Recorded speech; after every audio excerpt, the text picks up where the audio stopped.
more diverse party as a whole going into 2024. Andrea? I have a different viewpoint coming in as a bit of an outsider. I would like to see this country make strides to making the system more fair. I think, I have thoughts on the electoral college, which I won't get into because I know that unties a big discussion. But I think the fact that you're one state or another and your vote is worth more or not. And I think there's a huge issue in this country. More than that, in voter disenfranchisement, I was, one of my concerns was when I started seeing in the news, and I did my best yesterday to switch between Fox News, which I never watch, and CNN to try to get as much of a balanced viewpoint from both extremes as possible. And I think I compare it to how voting is in Puerto Rico, where, election day is a holiday so that everyone can vote. Even if your employer doesn't allow you to get the day off, it's a holiday. So they have to give you the day off. That allows people from, lower income communities or something like that to be able to exercise their right to vote. And I think that's something that I'm surprised is not a thing in this country, because that doesn't take a lot.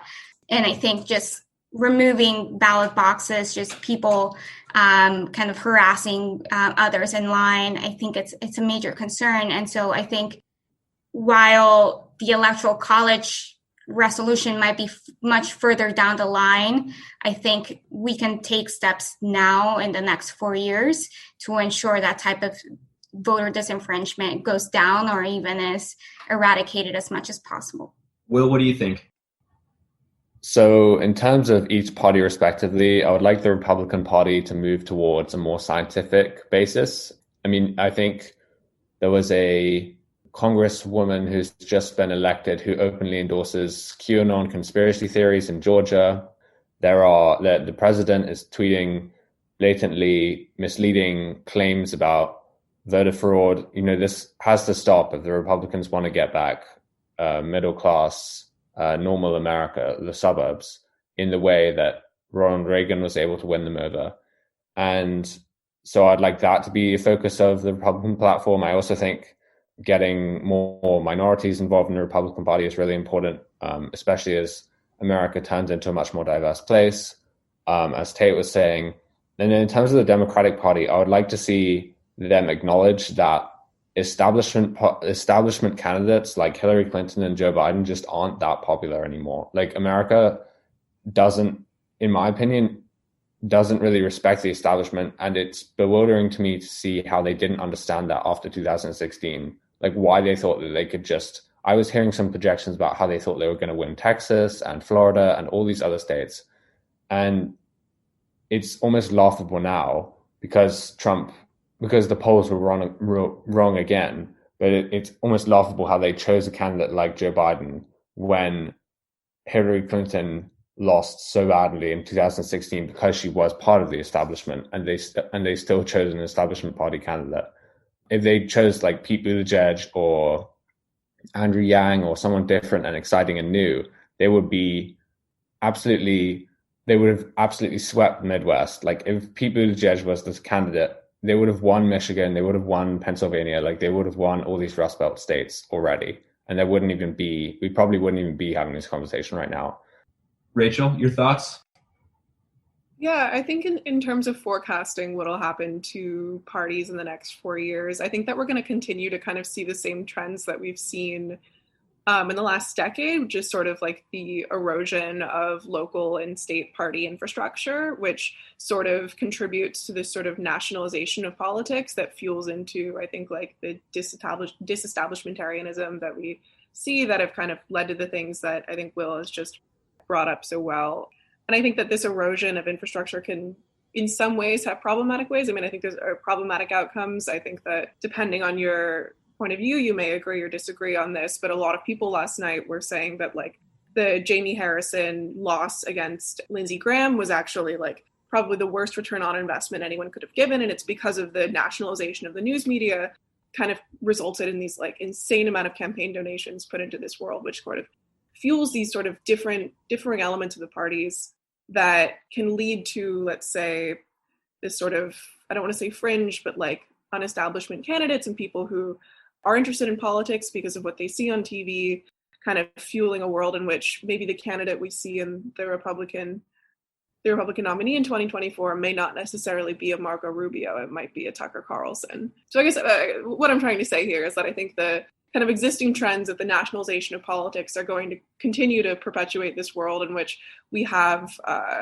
sort of these like national intrigues and interests and scandals, and that the kind of the local and state party infrastructure, which used to be, the sort of more moderate candidates, arguing about trash pickup, is something that's just not going to come back anytime soon, or at least I haven't seen any signs of it. Yeah, just one on what Rachel kind of mentioned of like a possibility of like someone like Tucker Carlson being like a Republican like nominee. I think it's interesting. I think there's a lot of maybe like input or effort from conservatives and conservatives media to get into like the cultural battle that Democrats have been winning for the last 50 to 60 years.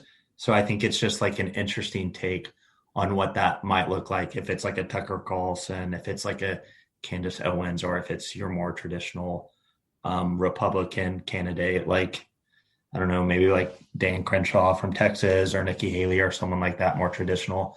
I think it'll be very, very interesting to see where the Republican Party goes in 2024. I think somewhat to your point, Rachel, something else that I would like to see from the Democratic Party going forward is a more intentional focus on specifically Black voters, but minority voters in rural pockets. I think there's this narrative that's been put forward that the rural South, the rural Midwest is only full of white voters. And that's not just true. I'm originally from Alabama, and it's not a red state. It's a voter suppressed state, and just like Georgia and just like Florida and Texas. And so I think I agree, like nationalizing Jamie Harrison's campaign did a lot of things to put eyes on South Carolina, but 330 million Americans don't live in South Carolina. So there has to be an intentional focus on finding the people who have not been reached, who feel like their vote doesn't matter, who feel like whatever suppressionist tactics, whether it's from individuals, whether it's from their local representatives, are going to overtake any effort they could put into voting. The DNC and to a certain, for fairness sake, the RNC as well, but they should put more investment into localizing and drilling down onto voters in these pockets that they have, for very little reason, just given up on out of hand. Yeah, I think in terms of what is going to happen with the party system, I think it's going to continue the way it's been going. I think as far as what should happen in both parties, I think there should be either an increase in sort of racial and other diversity within the Republican Party, and maybe a little bit more ideological heterogeneity in the Democratic Party. I think, and in the Republican Party too, ideologically, they're both becoming more homogenous, where they might have different points on a scale as far as what they believe, but ultimately it's very linear. They have very similar ideas. And I think that causes a lot of political stagnation, where people are pushed, because they're only given options like that they're pushed to move towards one of those poles. So like in the current case, it's basically how against Trump or how pro-Trump are you? It seems like it's the only modern political question, which I just don't think is very good. And you could resolve that by having more diversity within the parties, or diversity among parties, where you have more than just the Republican and Democratic parties. But I'm not sure.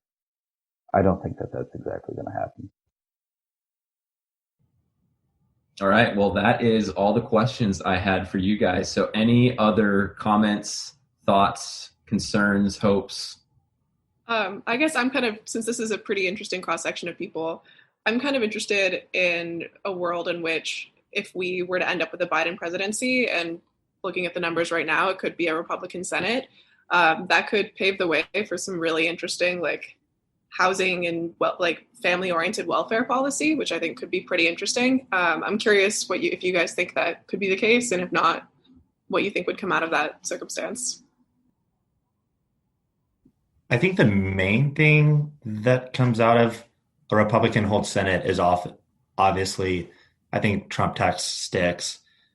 I think they wouldn't be able to pack the court or add DC, Puerto Rico is probably the big things. On this specific welfare question that asked, I'm not entirely sure. I'm not well versed in that topic, so I'll decide not to answer on that one.